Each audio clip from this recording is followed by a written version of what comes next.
پڑھا جو ہی میں نے درود مقدس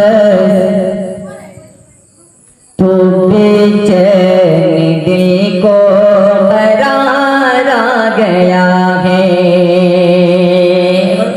سچا شعر ہو جائے تو آپ لوگوں سے دعا کی درخواست، اور بلند آواز سے جب بھی شعر سمجھ میں آئے تو بلند آواز سے بولے سبحان اللہ، بولیں گے نا؟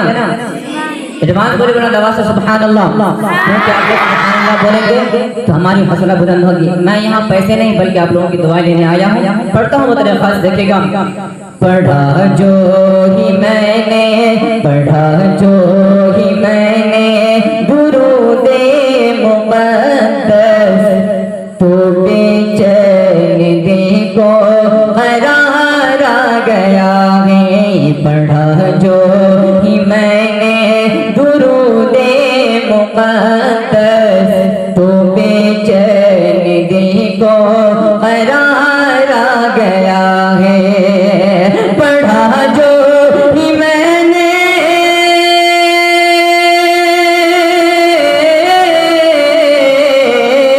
پڑھا جو ہی میں نے درود مقدس تو بے چین دل کو قرار آ گیا ہے۔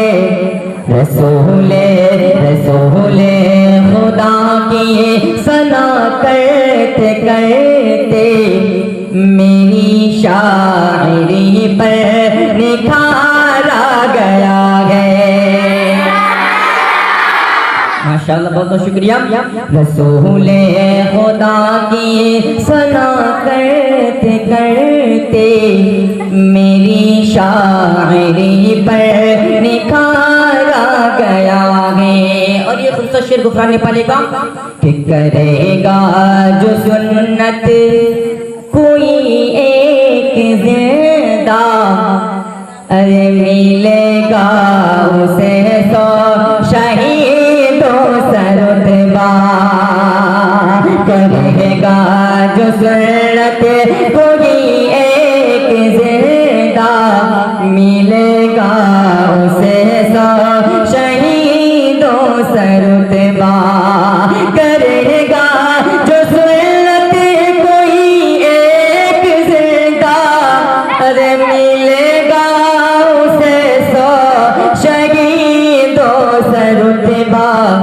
میں سنت کی راہ پر چلا جب سے بہنوں، میں سنت کی راہ پر چلا جب سے غفران میری زندگی میں سدھار آ گیا ہے۔